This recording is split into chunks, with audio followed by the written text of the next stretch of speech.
Hi there. Thank you for joining us today for this Fireside chat at CyberTalks. I'm Jeff Stone, the editor-in-chief at Cyberscoop, and I'm happy to be joined today by Bassam Al-Khalidi, the co-CEO and co-founder at Axiad. Bassam, thank you again for being here.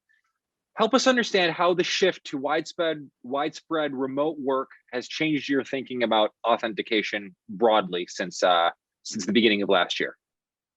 Hi, Jeff, and thank you for having me. I think last year we saw a major shift as every organization went through this process of overnight your whole workforce became remote.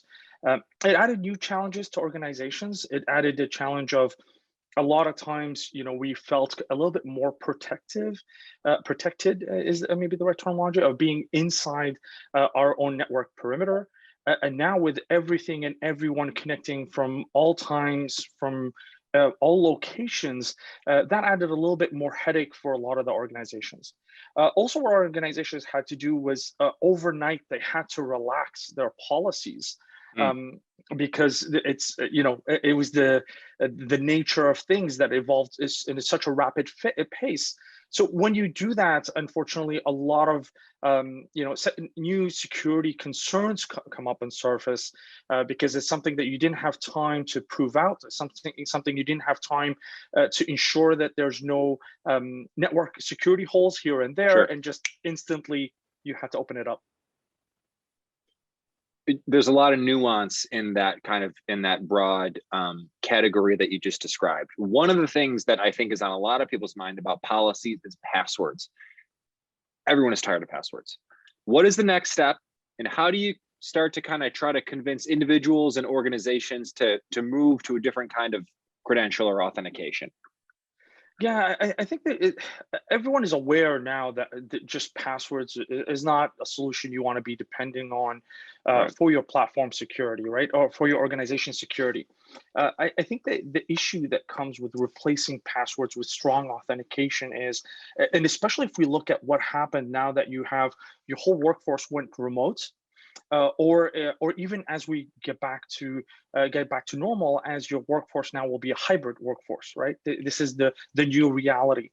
The problem with traditional MFA is I'm at home, I'm a user, great. Somehow, some way you figured out some sort of solution, and I've gotten rid of passwords with some strong authentication.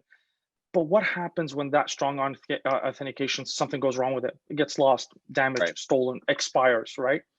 That's the real challenge, right? Because then what happens? Does that mean I'm dead in the water? I'm stuck at home? If I'm not using a password, then what's my recourse to get back into my my laptop, my desktop, whatever it is, my online application? How do I get back to normal if I cannot authenticate? So I think what organizations kind of looked at is the shift to mobile. Sure. Big fan of mobile. I love it. I think it's fantastic, but we also don't believe it's a silver bullet for everything. There's still you have if we categorize individuals within our organization, you have privileged, non-privileged, and then third-party contractor, or third-party organizations connecting to your network. Right. So what's kind of has happened is, well, let's protect the keys of our kingdom and provide some sort of strong authenticator for our privileged users. We relax it a lot. It's kind of an MFA. They still use their AD credentials or their password plus kind of a mobile push notification, kind of an approve or deny on your phone kind of thing. And we kind of left contractors to do their own thing with kind of just they have some sort of external authentication scheme to authenticate. That's kind of what we see that's happening. What we'd like to do is really solve this problem at its core.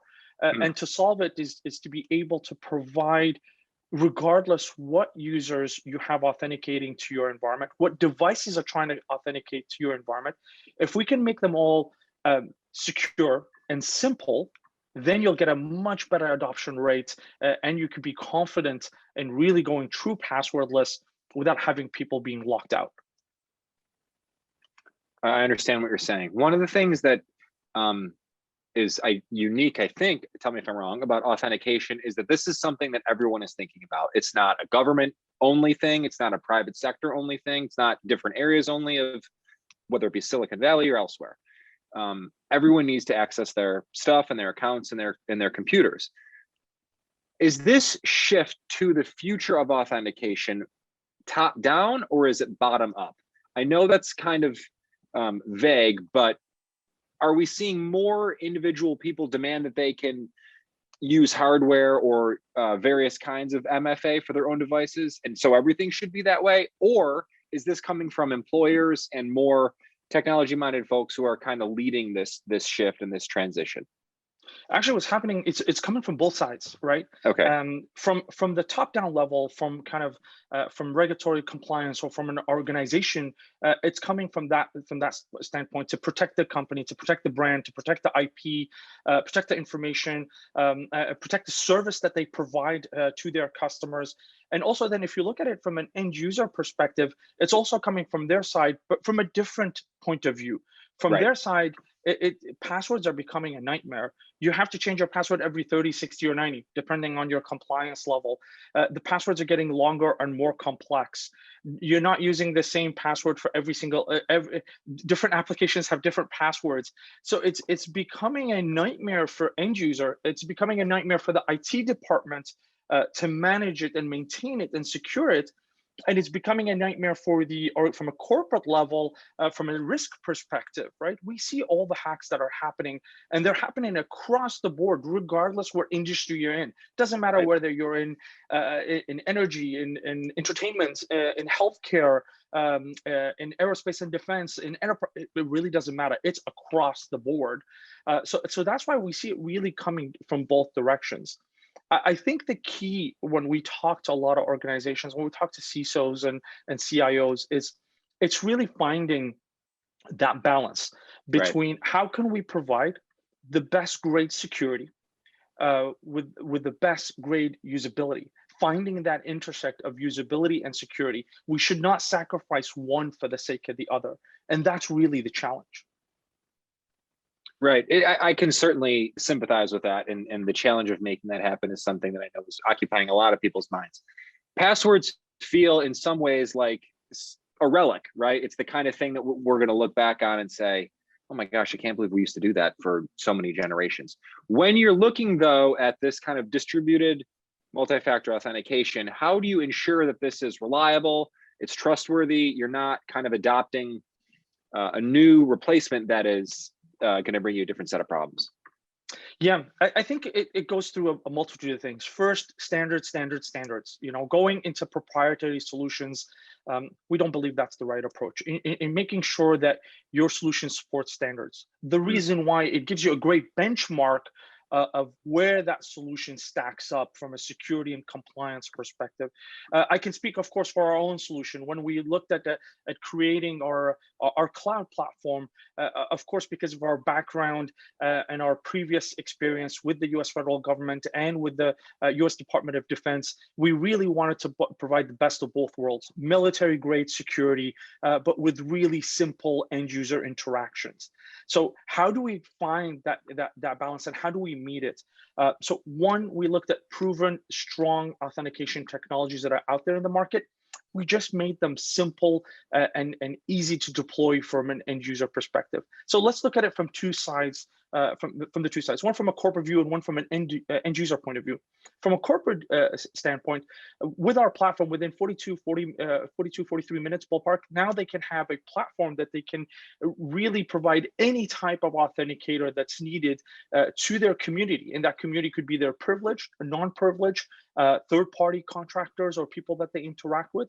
So they have that capability right away to provide these different levels of authentication or different types of authenticators to all their different users or user community.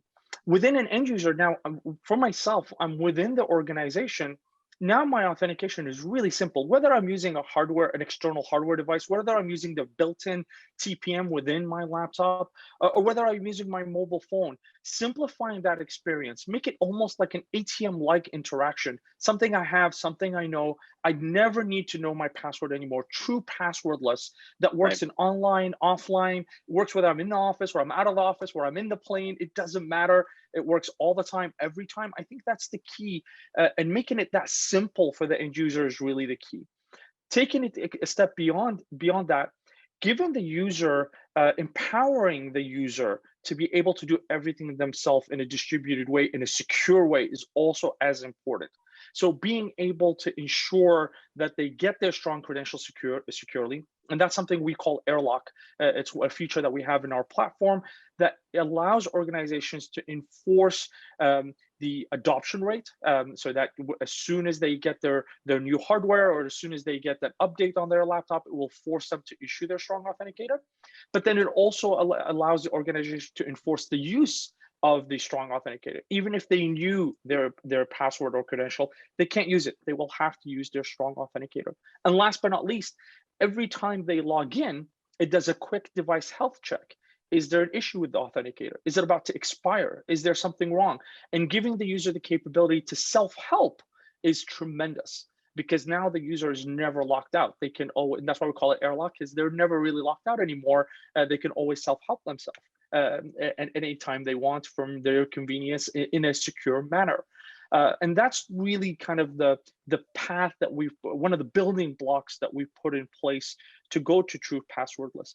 Even when we go back to kind of a hybrid workflow, another key feature that we've created, what we call My Circle, the capability to define circles within your organization of who can help who. For example, your supervisor, your direct manager, any coworker within your floor, within your building. Now what that does is, if there's an issue and you can't authenticate for whatever reason, instead of trying to wait and contact help desk and trying to get help, you can actually go to any authorized coworker. It's almost like crowdsourcing help desk. And that coworker within a couple of minutes can securely and easily help you fix your authenticator, whatever that authenticator you have in your hand, and you're back in business. So a downtime of a couple of minutes rather than 30 minutes. Today, traditionally, when there's something, if you're at home and there's something wrong with your authenticator, you have to call help desk, find a way to identify yourself to help desk. And then what they do, either they try to remotely fix your authenticator, or they might revert you back to password. And that's where hackers, that's what they want. They want you to revert to passwords, because if they have any malware or something like that, then it will be able to capture that password. So it's really being able to provide the organization with all the tools necessary, not just to deploy the authenticator, to enforce the deployment of it, to enforce the usage of it, and last but not least, really empower the end user to do everything themselves, so that you never have to revert back to passwords. Sam, we're almost out of time. I'm going to ask you this one quickly. What is the future of, no pressure, what is the future of this conversation? What are we talking about in a year from now? I think we're a year down the road. Unfortunately, I think passwords will still be a topic of conversation. Our goal is to really eliminate it, but not everyone is moving at the same speed. So I think passwords will still be a conversation. But more importantly, right, I think the next conversation that we personally would really love to talk about is how to make your authentication all the way from the inception from the provisioning to the deprovisioning. How do we ensure the security of that whole process? A quick example of that, you hire an employee remotely. How can I do a simple identity verification right off like kind of a mobile device, and right there automatically issue them their strong credential and be able to enforce it and manage it? And last but not least, have an authentication scheme that is not only secure, but continuous and privacy at the same time. And doesn't drive you crazy while you're dealing with it. Of course. Bassam, thank you again for joining us today. We will be sure to speak to you soon, and hope you stick around for the rest of CyberTalks. But thank you for being here. Thank you, Jeff.